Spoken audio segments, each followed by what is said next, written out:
like a Harley. What's cracking, ladies and gentlemen? Welcome back to Hamimoto, and today I'm test driving a monster, a Ducati Monster, which is by far the best name a manufacturer has given a motorcycle next to Ninja, Super Duke, Fireblade, and of course, Fat Boy. Only Harley could get away with naming their motorcycle Fat Boy. Sums up the demographic quite well. You know what? I think a lot more manufacturers should do that. They should name their motorcycles after the stereotypical demographic. The 2017 Suzuki Broken Reckless. Now that is just innovative thinking. That's what you come to expect when you come to Hamimoto.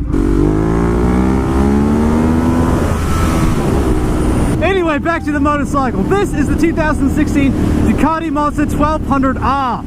This is the perfect motorcycle to follow up my last review of the 2017 KTM Super Duke R. These are both very similar motorcycles by means of dimensions and horsepower, but have their own slight differences according to the reviews I've read. Something else you guys have noticed already is that I do not have a second camera recording me. That's because there's just nowhere I could mount it. Because unfortunately, underneath my rather magnificent phone is a Öhlins steering stabilizer, which is very helpful and very necessary, but a pain in the penis when I want to mount my second GoPro to it. So unfortunately, all you guys have to see is what's ahead of me, which is particularly disappointing for you guys because I look especially good looking today. Because today, I'm wearing my stylish new driving glasses, which make me look like the most punchable person in the world. I look like the kind of guy that goes to a party and purposely tries to argue with people about politics. As a matter of fact, I was that guy. Now, I've only ridden a Ducati once, and that was very briefly quite a long time ago. So this is pretty much my first experience on a Ducati. Now, of course, naturally, I'm going to be comparing it to the Super Duke 1200R that I rode a couple weeks ago. And first initial differences I can say straight away is the riding position. This feels so much more relaxed. Not relaxed. I mean, it is still a performance-focused motorcycle, but you don't slot into position like you do on the Super Duke. The Super Duke feels like a tight pair of skinny jeans, whereas this feels like a pair of Italian Jankos. Actually, no, that's a lie. That's not that loose. That's more like a supermoto bike. It's really good. I love this riding position. You're not sitting so far forward that you're basically making eye contact with the front tire like on the Super Duke. It feels longer in a way, and I quite like it. I've got long arms. The foot pegs also don't feel as far back and as high up as they do on the Super Duke. But that being said, my favorite thing about the Super Duke was the riding position. This is not bad either, but it's definitely not a noticeable thing about the bike. Now, one feature that the 1200 Monster R doesn't have is a quick shifter. Now, that is actually pretty disappointing for a 2016 performance-focused naked bike. It should come with the quick shifter. Not that it's a big pain in the ass to ride with that one, but it's kind of like Wi-Fi. It's very easy to get used to once you have it, and impossible to live without. I remember my girlfriend got her apartment a while ago, and for 2 days she didn't have Wi-Fi, just 2 days, and I didn't know what to do with myself. I had to talk to her. Now, when it comes to performance numbers, the Monster R doesn't quite compete with the Super Duke R. The Super Duke has a whole 100 more cc, and it also has about 15 to 20 more horsepower, depending on what websites you cite. This has around 160, but it does have over 120 foot-pounds of torque, whereas the Super Duke R only has 109. Now, from where I'm sitting right now, riding around stop-start on residential areas, ooh, I overread that a little bit, the Monster does feel a little rough down low, as most V-twins do. Now, I said that about the Super Duke as well, and a lot of people were saying, "Wow, you dumbass, you don't know what the fuck you're talking about." Chill. Oh, fuck.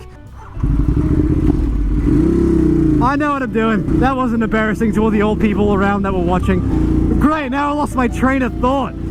This is why I wish I had a second camera so I can cover up all my mistakes. Oh yeah, that's right. So what I was saying is that when I was test riding the Super Duke, I didn't take it out of sport mode. So what I am going to do is explore the modes a bit more. So while we're moving, I can change from touring to urban, which changes the engine performance to medium, the DTC to 4, and the ABS to 2. Definitely my favorite part so far is the interface right here. It's just so nice and straightforward. Even I was able to figure it out quickly.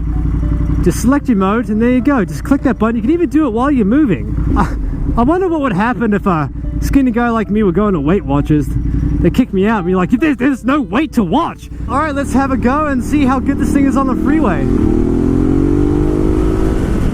Wow, Wow, that torque is phenomenal. Once you get to about 4,000, 5,000 RPM, there's like a big ball of torque just sitting there. Now the whip protection feels alright, it's not bad. You are a little more upright on this than you are on the Super Duke, and a bit more spread out. Go ahead, move over. I said move over. Move over now. Any second. Or just gonna leave it on. There you go. Now here's something quite noticeable. Engine heat. Oh yeah, it's back. And it's nice and full, is it? Why is it full? It's a Wednesday afternoon. Aren't you all supposed to be at work? Now I suspect that putting gas in this motorcycle is going to be easy in the traditional sense, because look at that. A gas cap with a keyhole. Isn't that just a beautiful sight? Howdy, partner. How's that going? Oh, it's going alright. My legs and my crotch area are quite warm. That motorcycle's engine is, it's baking me alright. Oh yeah, it's a perfect day to ride. The cops know that as well. That's why there's a lot of them out there. Look how simple that is. Look how simple that is. Just a key in, I turn it. Oh. So as of right now, I am coming up to Angeles Crest Highway. Probably not going to go too quickly because I just saw like 2 squad cars roll down from this direction. So who knows how many are up there. But I can already tell you, I'm not even getting close to the edge of this thing.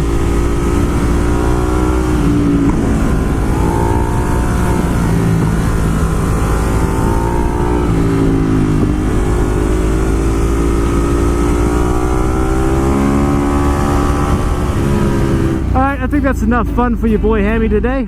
So riding up this canyon right now was just phenomenal. This bike is so capable in these corners. So much so I had to, I do wish I had a quick shifter. I do think it should have one. And I do think for the price of $20,000, you really don't get a whole lot. I think you can probably get more value for money with the KTM Super Duke and the Aprilia 210, other sorts of motorcycles. The bike is just a little bit too expensive for my taste, but apart from that, it's a phenomenal motorcycle, one of Ducati's finest. I'm trying to take my bone out of here. That's not going to come out. What if I come at it with a different approach? I don't want to break his fancy. God damn it! This is not what I plan on doing. Next to a beautiful view on a Ducati Monster R. There we go. So before I go ahead and take this thing back to its owner, I'm going to go to TJ Maxx and buy him a Christmas gift in the spirit of the season.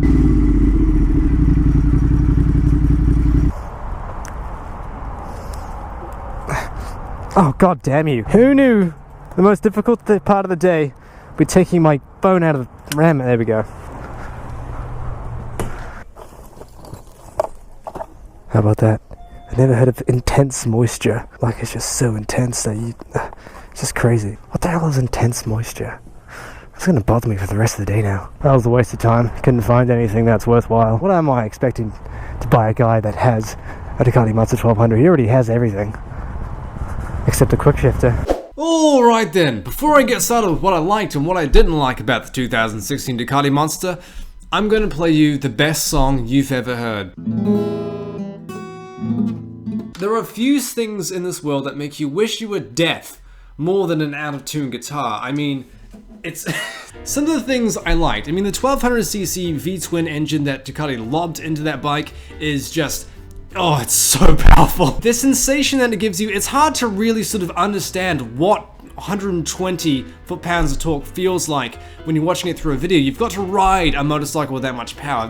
It's so powerful, it wants to rip your arms off. Although one of the more interesting characteristics about the engine that I found was that it was kind of surprisingly friendly. I mean, even in sport mode, it wasn't exactly the kind of bike to kind of shove your hand down its pants. It just kind of, you know, casual small talk. But if you do decide to stick your hand down its pants, it has big balls. I know that's kind of a gross analogy, but that's just like what I felt when I was riding that bike.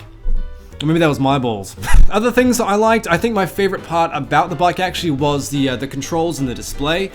Now, I did give praise to the KTM Super Duke R for its controls and on-screen display. The analogy I used to describe the KTMs was like a PlayStation controller. Now, the Ducati Monster R is a bit more like just you know, a joystick and a button. It's that simple. Another thing I really liked about it was those Brembo brakes up front. I mean, they didn't overwhelm you with power when you jumped on them.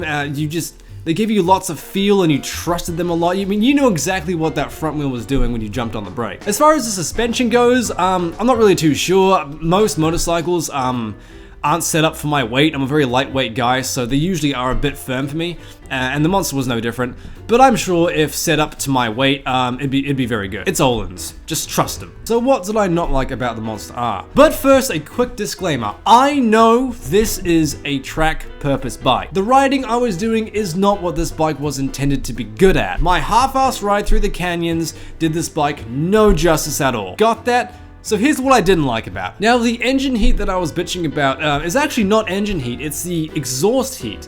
If you look at the right side of the bike, the exhaust pipe run alongside the engine and they pass right underneath your leg, and it gets very hot. I felt hell between my legs. It was very reminiscent of that time I accidentally put Icy Hot down there. I'm gonna get a lot of hate for this. In my personal opinion, I'm just not a huge fan of the styling. I think it's a little underwhelming. I know it's just the traditional Ducati Monster look, which is perfectly fine, but I like motorcycles that are a bit more striking, like the Super Ducati. I mean, that bike looks as scary as it is to ride. And I understand why a lot of people like it, but in my personal opinion, it just wasn't for me. I also did notice that the bike was particularly rough down low. Now again, I know this is a race bike, it's not designed to do 20 miles an hour through parking lots, but when you do, it's not very nice. It's probably because of the gearing or the cam timing, something like that. It's definitely not meant to do that. It was just very jerky on the throttle and quite uncomfortable, but possibly my biggest problem with the Ducati Monster R is the price.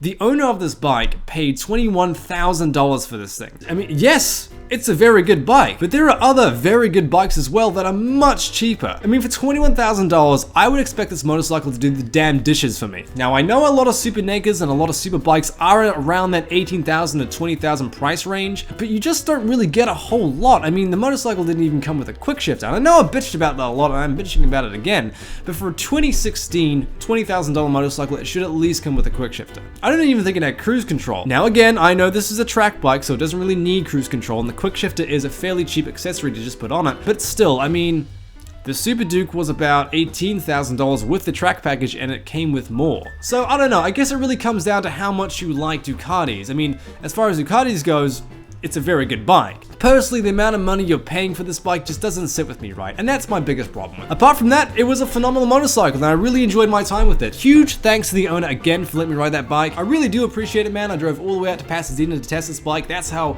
much I wanted to ride it, and I had just so much fun. It was a really great day. Alrighty then, ladies and gentlemen, that just about does it for this month's video. Don't forget to dislike, don't comment, and of course, do not subscribe. As a matter of fact, unsubscribe. And I'll catch you all next time. Unless you unsubscribe, so I won't. See ya!